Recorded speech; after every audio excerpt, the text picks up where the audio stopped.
Hello viewers, good evening and welcome to our viewing edition of our program today. Today we would like to talk about hepatitis. Hepatitis is the disease of the liver.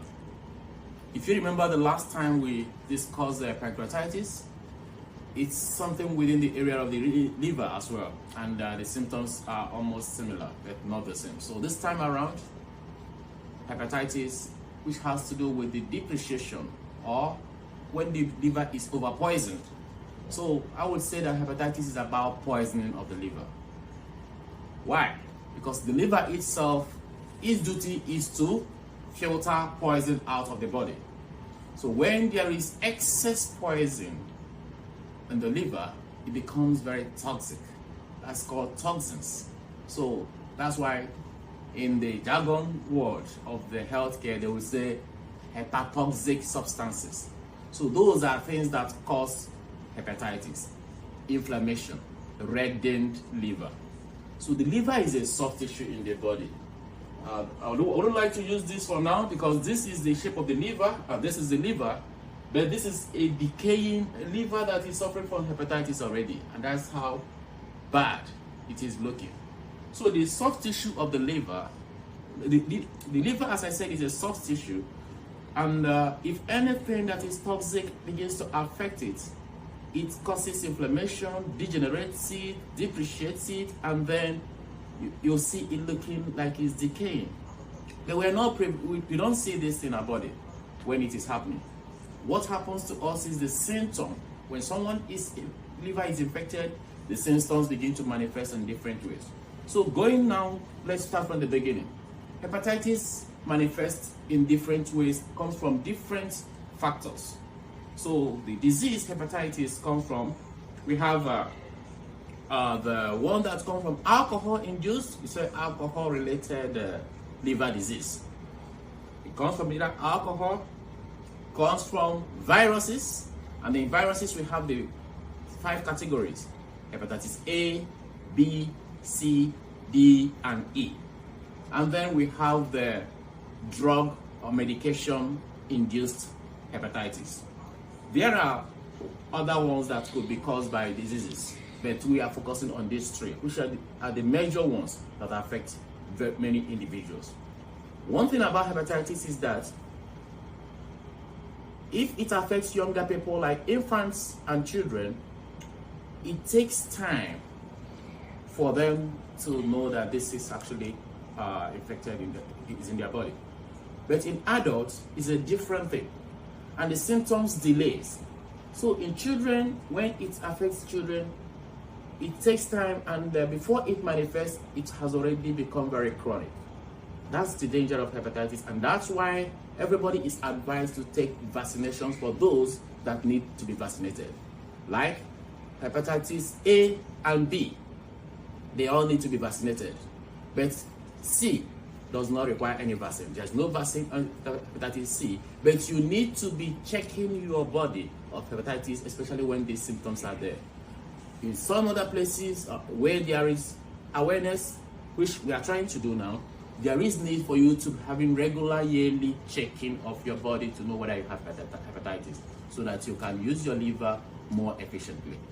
So now, what does the alcohol-related liver disease or alcohol-induced hepatitis do to your body?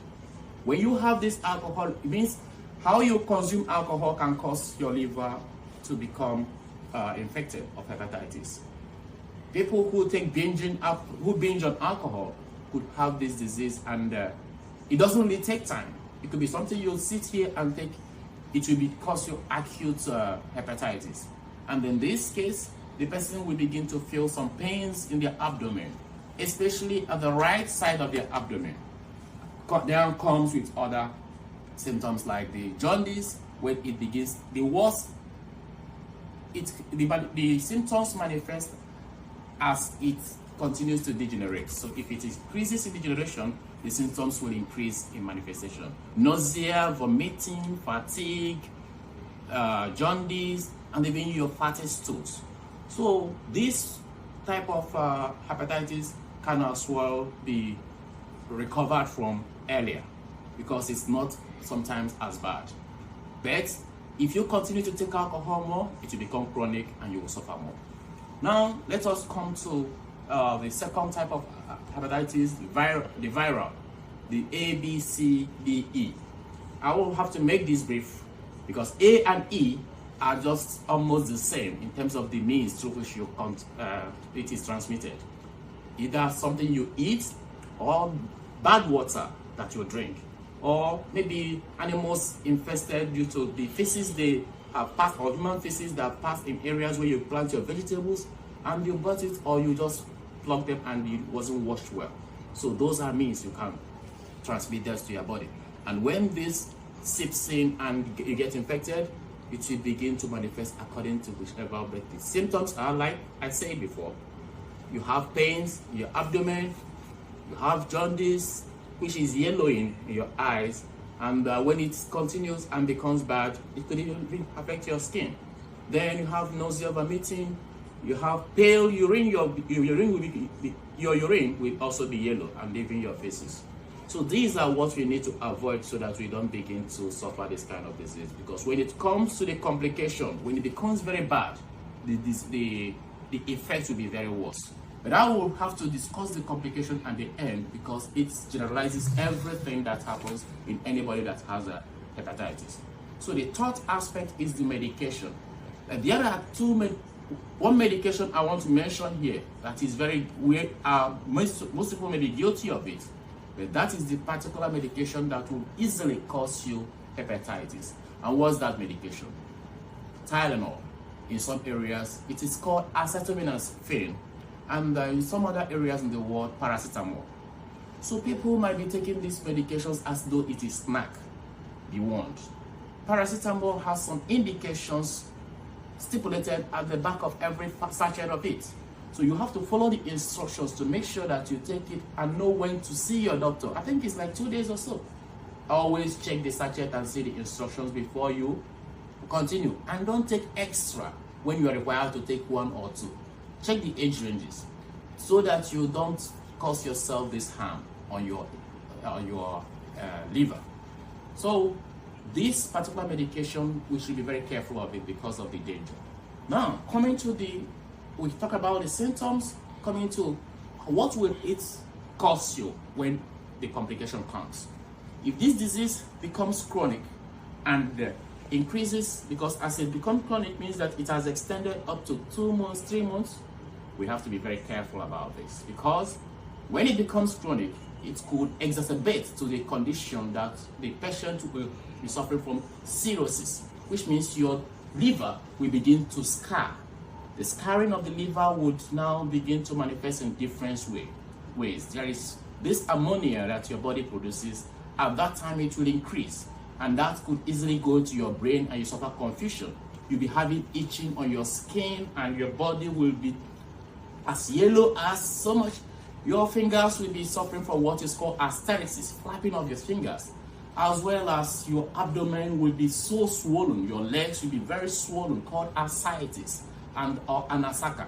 So when this begins to manifest, you will no more be the same, because when you're confused, disorientation, so many things, and the procedures you will need to be treated in this particular state will be very, very, very, very difficult for you to bear.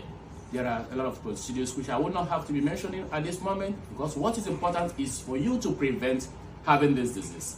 For instance, hepatitis A, you should avoid it.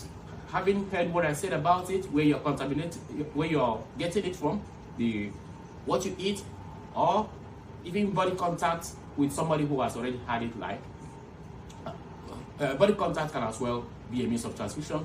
But hepatitis B is from the blood. Blood transfusion could give you hepatitis B, as well as those who use IV medication abuse. So you have to use one that is sterilized. If not, you could equally be a victim of hepatitis B.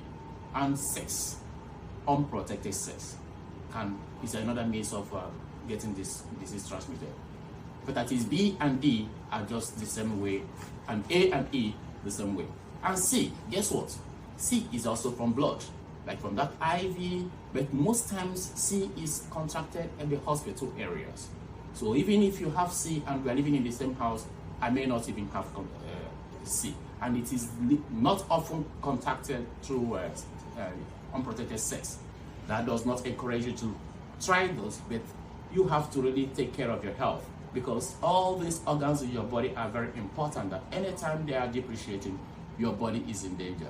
So to wrap it up, this disease is very, very bad. That in the general, you've heard what it is, how it distorts your liver, how it distorts your entire body, and the symptoms it manifests till the complications that comes with it. So I will stop here now, so that any other question that would come, you will now be able to ask in the comment section, and I will follow up to answer your questions. Have a good day, viewers, and then enjoy your reading. Thank you.